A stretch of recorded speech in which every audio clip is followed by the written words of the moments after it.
Penguin Random House Audio presents A Woman Makes a Plan. Advice for a lifetime of adventure, beauty, and success. This is the author, Maye Musk. I would like to dedicate this book to the people who have influenced my life the most. My late mother, Win Haldeman, who gave me, my sisters, and every woman she met the confidence to do well. My late sister, Lynn Haldeman, who listened to my struggles every night for 5 years and encouraged me through my co-op court case to repair my building's chimney. My twin sister, Kay, who has protected me all my life and who keeps me down to earth. Tosca, my lovely daughter, and Elon and Kimball, my 2 sons, who have respected and supported me in everything I do. My 11 grandchildren, who keep me learning and bring me so much joy with all their questions. My extended family, friends, and team, who have supported me throughout my hard, good, and new times. Introduction. Live dangerously, carefully. Make a plan and take a chance. I grew up in a family that had an airplane and a fascination for exploration. My parents flew across Canada, America, Africa, Europe, Asia, and Australia in a small, canvas-covered propeller plane with no GPS or radio. When we were children, they took us on trips to the Kalahari Desert every winter to search for the lost city. Looking back, I realized it was dangerous to go across the desert with a compass and 3 weeks' supply of water and food with 5 kids. But my father and mother planned our trips to the last detail. Our family motto was, live dangerously, carefully. My father sought adventure, but he knew to be ready for the unexpected. Because of that, I'm always curious and willing to explore. And I know that I can take a risk as long as I'm prepared. There is an Afrikaans saying that I grew up with, 'n boer maak 'n plan. It literally translates to, a farmer makes a plan. And it's something people said all the time in South Africa. It could be small or it could be huge. But we used it any time we needed to change direction and fix a problem. Whatever obstacle is in front of you, you have to address it and find another way to sort it out. At first, I wanted this book to be called Struggling and Surviving, but that didn't sound very compelling to anyone. I hope when you listen to this audiobook that you will struggle less and survive more than I did.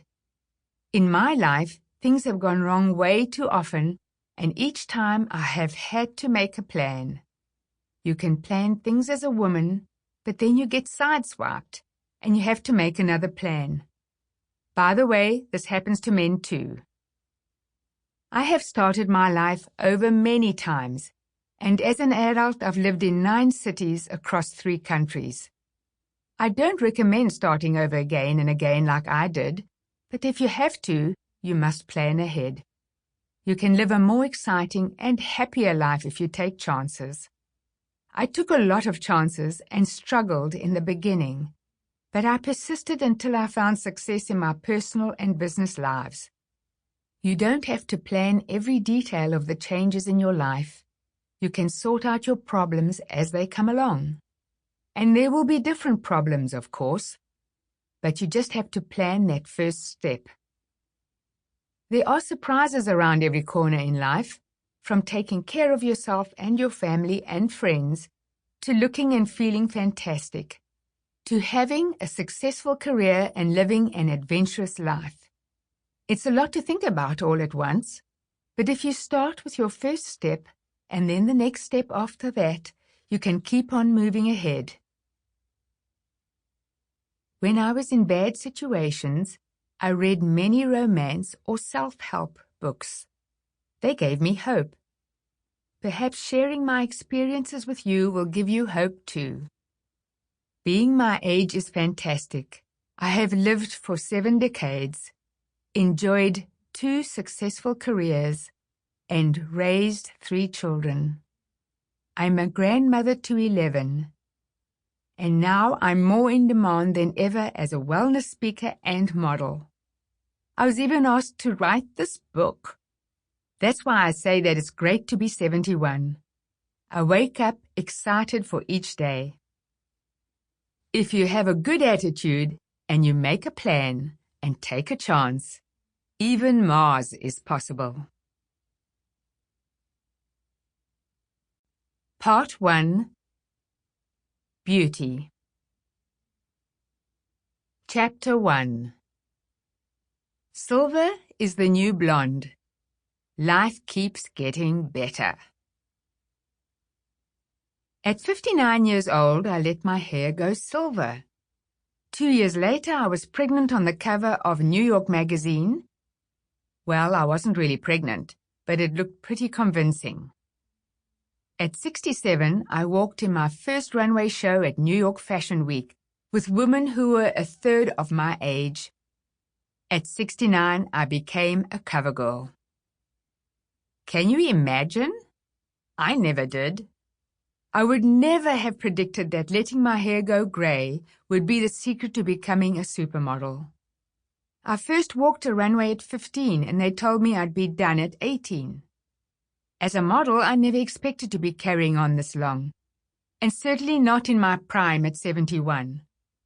But here I am, 56 years later, and I'm still just getting started.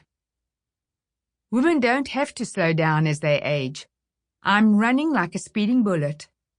Exploring everything, having fun, working more than ever, working on social media to make sure that I'm working more than ever, and having the most fun. Did I mention fun? If men don't have to slow down, we shouldn't have to either. Don't let aging slow you down or stop you from moving ahead. Look after yourself as best as you can by eating well, smiling, and being active, happy, and confident. I have never been afraid of aging.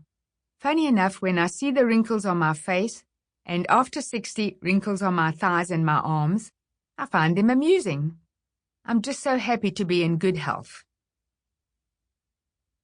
I started modeling as a teenager in Pretoria, South Africa, because a friend of my parents ran a modeling school and agency. Her name was Letty, and her husband had a plane like my father. Every Sunday night, they would have dinner with our family. Letty was very beautiful and graceful, and she had a quiet confidence that made you want to do what she asked you to. When my twin sister, Kay, and I were 15, Letty invited us to do her modeling course for free, which we did without giving it much thought. For the final walk, the one that would get us our diplomas, I made myself a pink suit in the style of Chanel. I had my brown hair done, and I did my own makeup. Letty was the one who started hiring me to model, too. I would do runway shows on Saturday mornings, in a department store when she asked, or print jobs. I didn't feel special or privileged about being a model. It was just a job. It was better paying than other jobs, which was nice. But when I found that out, it surprised me. You went somewhere, you put on a dress, you walked around the room, you went home. Why would that be well paid? But it was, especially for a girl my age. I had no idea back then that I would still be a model at 71. You just had to look around the room at these things to understand that all the models were very young. I knew it was temporary, and it didn't bother me at all. I was just happy to get paid. My goal wasn't to model, it was to go to university. I still modeled in university, to my surprise. As planned, I got my degree, and then I got married, another surprise. My goal wasn't to have children so quickly either. I didn't realize I could fall pregnant on a honeymoon and have 3 kids in 3 years. Elon, Kimball, and Tosco were 3 more surprises. With each child, I added a few blonde highlights to my hair. After Tosca, I was completely blind. Sample complete. Ready to continue?